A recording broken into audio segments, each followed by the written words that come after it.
자, 스토리의 주도주. 오늘은 새로운 뭐 테마나 이런 거 하기보다 상한가 그리고 시장에서 강한 종목을 접근을 할 때 어떻게 접근을 해야 되는지를 좀 간략하게 말씀을 드리도록 할게요. 지금 여기 왼쪽 아래를 보시면 뭐 사조 데님, 코아스, 그러니까 오늘 이제 가장 많이 오른 종목들부터 쭉 나오는데 눈에 띄게 뭐 특정 뭐 특이한 종목이 있거든요. 뭘까요? 사조 대림, 사조 시푸드, 사조 산업, 사조 오양, 사조 애들이 많죠. 근데 이 사조 애들이 왜 많은지를 좀 주식을 보신 분들이면 빠르게 캐치를 해야 하는데 얘 이제 며칠 전에 며칠은 아니고 한 좀 됐죠. 이제 사조 그룹에서 그 냉동 김밥을 수출한다라는 소식이 나온 적이 있어요. 그로 인해서 주가가 상한가가 간 적이 있거든요. 그걸 한번 같이 보도록 하면 사조 대림, 사조 시푸드, 사조 산업, 사조 오양 이 중에서 가장 강한 종목이 바로 이 사조 산업과 사조 시푸드죠. 근데 이 둘 중에서 그러면 뭐가 대장일까요? 뭐 간략하게 5월 16일부터 움직임이 나왔으니까 5월 16일.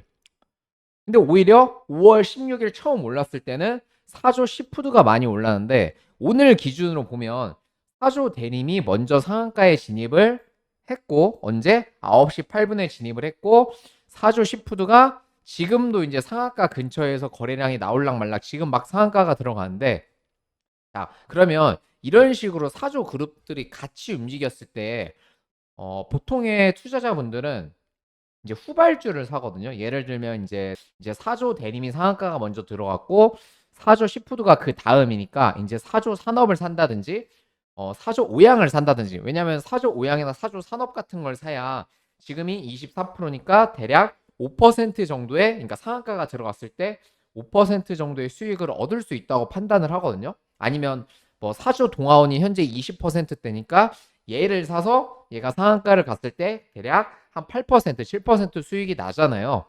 그러면 이런 후발주를 사는 경향이 있는데 이거는 정말 잘못된 거예요. 그래서 이런 식으로 그룹주가 전체적으로 강한 시장일 때, 그러니까 식품주가 다 강하지만 그 중에서도 사조 애들이 대빵이잖아요. 대장을 역할을 하고 있으니까 이럴 때 첫 번째 해야 될 거는 왜 오르는지부터 먼저 봐야겠죠. 일단 오늘은 왜 오르는지가 이제 호실적 전망, K푸드 열풍송, 저평가 분석, 그러니까 뭐 증권사 리포트가 나왔나 봐요. 뭐 하나증권에서도 나왔고 여기도 네, 하나증권 리포트가 나온 소식과 함께 지금 주가가 오르는 건데 얘네들이 그 전에 올랐던 게 이거거든요. 자, 사조 대림, 미국의 냉동김밥 수출 소식이 있다. 그러니까 사조 대림은 지난 14일에 참치김밥, 뭐 유부 우엉김밥, 버섯김밥 등 이제 냉동김밥 3종을 미국에 수출했다고 밝혔다. 그러니까 이런 미국 수출 소식과 함께 주가가 이 바닥권에서 움직임을 시작을 했던 거고 오늘 상한가가 가는 건데 다시 결론만 말씀드리면 괜히 후발주 살려고 하지 말고 무조건 사조 대림을 사셔야 되는 거예요.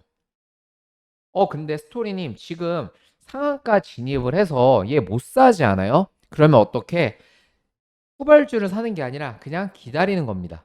기다렸다가 사주 대림의 상한가에다가 호가에다가 매수를 걸어 놓던지 이런 식으로 보면 지금 상한가에 진입을 했잖아요. 99,400원에 27만 주가 걸려 있는데 상한가 따라잡기라고 해서 여기에다가 매수를 걸어 놓는 겁니다. 그러니까 진짜 걸어 놨어야 돼요. 그래서 만약에 얘가 호가 전량이 10만 주 아래로 떨어질 때쯤에 아마 체결이 될 텐데 얘가 10만 주에서 갑자기 5만 주, 4만 주로 바뀌려고 하면 빠르게 정리를 하고 밑에서 다시 사는 방법도 있고 아니면 그 타이밍을 놓쳤다. 그러면 이게 상한가가 풀리잖아요. 그래서 이게 대략 26% 이하로 빠지지만 않으면 일단은 들고 가는 방법이 있어요. 그러니까 어떻게?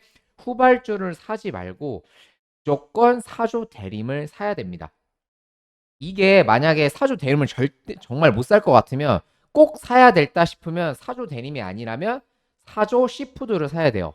왜 이런 대장주를 사야 하냐면 오를 때는 더 오르고 그러니까 사조 대림이나 사조 시푸드가 오를 때는 더 많이 올라요. 그러니까 다음날 플러스 10% 이상이 오르는데 이 사조 산업, 사조 오양 같은 거를 잘 사서 이제 성공적으로 오늘 만약에 사조 오양을 지금 사서 25%에서 마무리를 해도 다음날 이 종목은 사조 대림이 10% 이상 떠도 사조 우량은 1%도 안 뜰 수도 있어요. 오히려 하락할 수도 있거든요. 그러니까 어떻게? 무조건 이 그룹주 중에서 뭔가를 사야 한다면 무조건 대장주를 사야 된다라는 겁니다.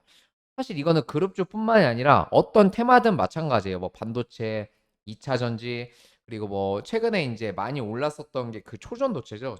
초전도체 아니면 정치 테마 관련주 등등 이런 종목을 사야 될 때는 무조건 대장주만 사셔야 돼요.